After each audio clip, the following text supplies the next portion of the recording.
Good morning students. Today I am going to explain you different types of CSS, that is cascading style sheet types, inline CSS, internal और external।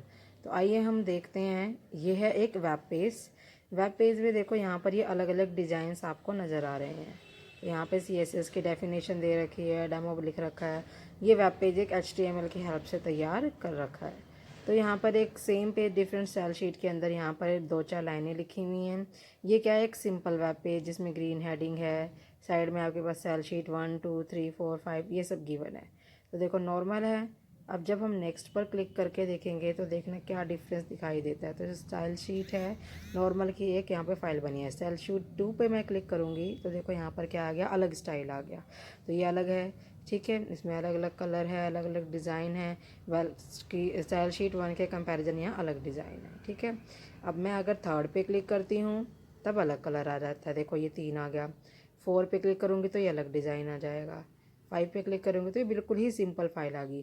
तो ये थे आपके पास अलग अलग different style sheet, ठीक है। अलग अलग हमने स्टाइल्स यहाँ पर अप्लाई कर रखे हैं। तो देखो आज हम पढ़ेंगे 3 तरह के तीनों स्टाइल शीट कौन कौन से होते हैं हमारे पास। 3 मैंने आपको उस पेज के स्टार्टिंग में ही बताए हैं। जैसे कि हम देखेंगे दोबारा से। कास्केडिंग स्टाइल शीट के 3 टाइप है, एक है इनलाइन, इंटरनल और एक्सटर्नल। तो पहले मैं बताऊंगी आपको इन तीनों के बारे में। तो पहले हम पढ़ेंगे इनलाइन के बारे में, ठीक है।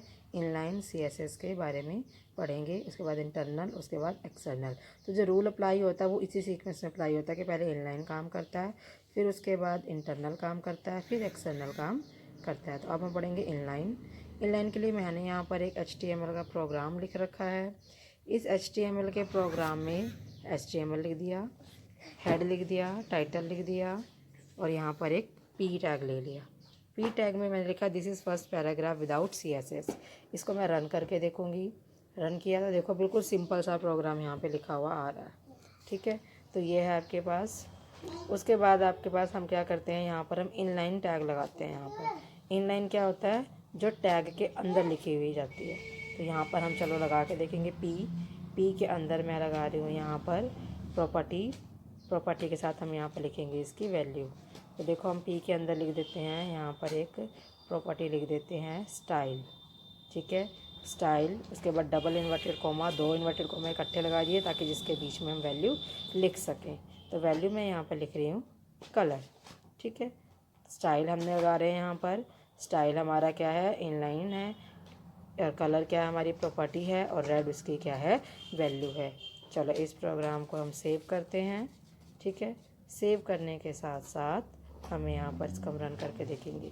एक बात नोट कर लेना, कलर के बाद हमने लिखना है कोलन और रेड के बाद सेमी कोलन, ठीक है। सेमी कोलन तब लगाना जब आप एक से ज़्यादा वैल्यू दे रहे हो। अब इसको रन किया, एक सिंपल प्रोग्राम है, देखो रेड कलर में आउटपुट आ गया है, ठीक है। तो ये है एक इनलाइन। इनलाइन का मतलब होता है जो किसी टैग के अंदर जो हम स्टाइल डिफाइन करते हैं वो होते हैं हमारे इनलाइन स्टाइल शीट।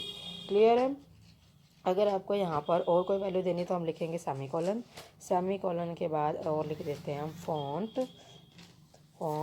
के बाद लिखेंगे फ़ॉन्ट साइज़। तो ध्यान से देखो, मैंने यहाँ लिखा फ़ॉन्ट साइज़। ये हमारा क्या है, प्रॉपर्टी, और इसकी वैल्यू मैंने लिख दी थी यहाँ पे 50 पिक्सल में, PX में दे दी, ठीक है। इसको फिर करेंगे सेव के बाद रन करके देखेंगे, रिफ्रेश करते देखो अब यहाँ पे हो गया साइज़ इंक्रीज़, बढ़ गया ये साइज़, ठीक है। तो ये था आपके पास इनलाइन स्टाइल शीट, ठीक है। इनलाइन के बाद हम अब देखेंगे इंटरनल। इंटरनल के लिए आपने क्या करना है, इंटरनल को वैसे तो हम कहीं भी दे सकते हैं लेकिन हम इसको मोस्टली देते हैं हेड के अंदर। हेड के अंदर हम इसको देंगे, जो इनलाइन अंदर होती है और इंटरनल क्या होती है, बाहर होती है। इसको हम एक किसी प्रोग्राम में कहीं भी बता सकते हैं। तो यहाँ पर मैं लिखने जा रही हूँ, ठीक है। तो यहाँ पर हमने यहाँ पे लगाई कर्सिव ब्रैकेट लिखी, ब्रैकेट के अंदर अब हम दे देंगे यहाँ पर इंटरनल टैग। इंटरनल टैग के लिए मैंने यहाँ पे लिखा स्टाइल, ठीक है। टाइप इज इक्वल टू हम लिखते हैं डबल इन्वर्टेड कॉमा में वैल्यू लिख देते हैं टेक्स्ट /CSS, ठीक है। Style type is equal to text slash CSS। ये हमने डिफाइन कर दिया इनलाइन स्टाइल शीट, ये डेफिनेशन होगी। अब हमने यहाँ पे गैप करके इसको हमने क्या कर दिया एज वेल एज क्लोज। सिर्फ ये डेफिनेशन है, अब ये क्या काम करेगी वो हम यहाँ पे लिखेंगे। हमने ये स्टाइल किस पर अप्लाई किया, चलो मैं एग्जांपल यहाँ पर दोबारा से पी का ही ले लेती हूँ, जो पी हमने नीचे डिफाइन कर रखा है। ठीक है, यहाँ पे मैं फिर से ले लेती हूँ पी का ही एग्जांपल मैं यहाँ पर ले लेती हूँ। ठीक है, तो मैंने यहाँ पे लिख दिया पी। ठीक है, पी के अंदर मैं यहाँ पे कर्सिव ब्रैकेट के बाद अब मैं यहाँ पे लिखूँगी पी पे क्या स्टाइल अप्लाई करूँगी। कलर कैसा होना चाहिए, ब्लू। ठीक है, सेमीकोलन ज़रूर लगाना है इसमें। ठीक है, उसके साथ दे दिया मैंने फ़ॉन्ट साइज़ इज कॉलन में 100 पिक्स। ठीक है, ध्यान रखना इन लाइन में हमने 50 दिया था, यहाँ पे मैं क्या दे रही हूँ 100 पिक्सल। अब सोचो आपको कौन सा कलर अप्लाई होगा, क्या ये वाला कलर अप्लाई होगा या ये वाला कलर अप्लाई होगा। ठीक है, चलिए हम देखेंगे इसका क्या आउटपुट निकल कर आता है, कि रेड आएगा कि ब्लू आएगा। पहले तो मैंने रेड दे रखा था इनलाइन में और इंटरनल में मैंने अब दे दिया ब्लू। चलो अब रन करके देखते हैं। इनलाइन पहले काम करता है, इंटरनल उसके बाद काम करता है, एक्सटर्नल उसके बाद काम करता है। तो हम देखेंगे इसका क्या रिजल्ट निकल कर आएगा, कि ब्लू निकल कर आएगा या रेड निकल कर आएगा। कास्केडिंग की जो इम्प्लीफिकेशंस है उसमें सबसे पहले क्या काम करता है इनलाइन। फिर हम देखेंगे यहाँ पर देखो क्या कलर आया, रेड का रेड आया। क्यों आया, क्योंकि अगर आप एक प्रोग्राम के अंदर 2-3 स्टाइल बताओगे तो अगर सबसे पहले इनलाइन है तो इनलाइन ही काम करेगी, बाकियों का जो स्टाइल है वो काम नहीं करेगी। समझ आ गया आपको। तो अगर हमारे पास इनलाइन है तो इनलाइन ही काम करेगा। क्लियर है। ठीक है, तो हमारा इंटरनल काम वहाँ पर नहीं करेगा। ठीक है, अब मैंने क्या कर दिया, वहाँ पर उसको हटा दिया, हटाने के बाद इसे रन कर दिया। ठीक है, तो हटाने के बाद रन कर दिया तो हमारा क्या काम कर गया, ब्लू काम कर गया। क्लियर है। तो इस तरीके, ये एक तो तरीका था या कि हम वहाँ पे कलर ही ब्लू कर दें। ठीक है, या तरीका मैं इसको सारा काट दूँ। अब मैंने यहाँ से काट दिया तो मेरे पास एक ही स्टाइल शीट रहेगी, वो है इंटरनल रह गई। तो मैं इसे रन करूँगी तो देखो 100 px के साथ ये वैल्यू शुरू आ गई हमारी। क्लियर है। तो ये दोनों के बीच में डिफरेंस है, बहुत ही छोटा सा डिफरेंस है और जल्दी से समझ आ जाने वाला डिफरेंस है, कि जो इनलाइन है वो ही काम करेगा अगर इनलाइन गिवन है, बाकी की जो दूसरी स्टाइल शीट है वो काम नहीं करेगी। ठीक है, तो उसके बाद अब मैं यहाँ पर एक और वैल्यू ले लेती हूँ, पी लिया था, इसके बाद मैं H1 लेके देखती हूँ कि H1 में कैसे इम्प्लीफिकेशन अप्लाई होती है।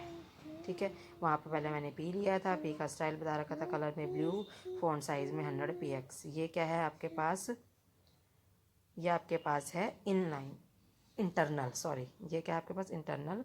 अब मैं यहाँ पर H1 ले लेती हूँ, एक और हेडिंग ले लेती हूँ H1 पे क्या स्टाइल लगाऊंगी। ठीक है, कलर दे दिया मैंने H1 का ग्रीन।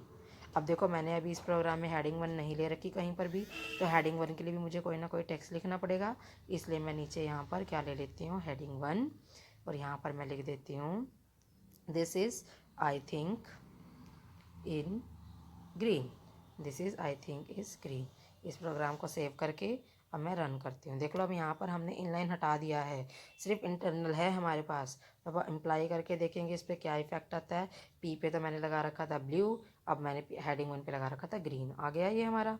ठीक है, तो ये समझ आ गया हेडिंग 1 के साथ और पी के साथ। क्लियर है।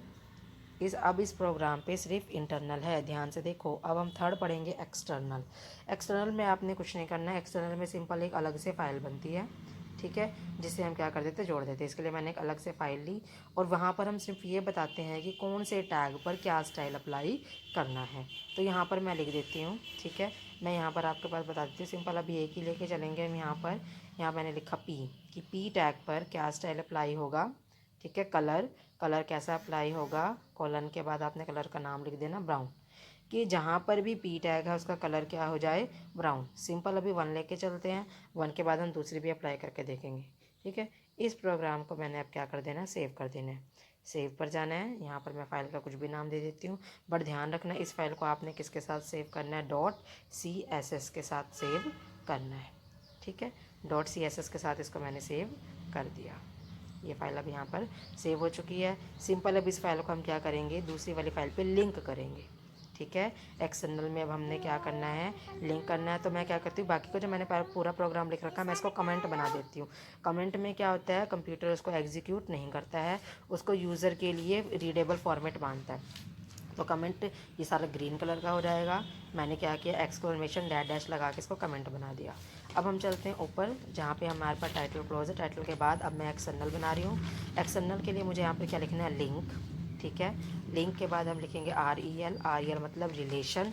हम किसको रिलेशन करने जा रहे हैं, डबल इन्वर्टेड कॉमा में मैं लिख दूँगी स्टाइल शीट को, यानी स्टाइल शीट को मैं क्या करने जा रही हूँ, जोड़ने जा रही हूँ, ठीक है। स्टाइल शीट को जोड़ने जा रही हूँ तो उसकी टाइप क्या है, वो हम टाइप यहाँ पे बता देंगे। Type is equal to double inverted comma लगाएंगे, इसके अंदर लिखेंगे text/CSS जैसे हमने पहले लिखा था, ठीक है।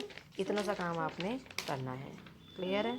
इतने से काम करने के बाद अब हम क्या करेंगे, इस फाइल को सेव कर देंगे। सेव करके रन करेंगे। अब देखो यहाँ पर जो स्टाइल शीट हमने जोड़ी है, ठीक है, जो जोड़ी है उसको हम हाइपर रेफरेंस की तरफ दिखाएंगे। हाइपर रेफरेंस में उस फाइल का नाम लिखेंगे जिस फाइल को हमने जोड़ी है। उस फाइल को जिस नाम से मैंने सेव किया था उसका नाम मैं यहाँ पर लिख दूँगी, ठीक है। तो लिंक में, रिलेशन में हमने स्टाइल शीट को जोड़ा, टाइप किया है text.css और किस फाइल को जोड़ रहे हैं उस फाइल का हमने यहाँ पर नाम लिख दिया, ठीक है। अब हम इसको रन करके देखेंगे। रन पहले किस पर होगी, पी पर, क्योंकि हमने वहाँ सिर्फ पी पर ही लगाया है, H1 पर नहीं लगा रखा है। तो चलिए इस प्रोग्राम को अब हम रन करके देखेंगे कि क्या आउटपुट आती है, ठीक है। सेव किया।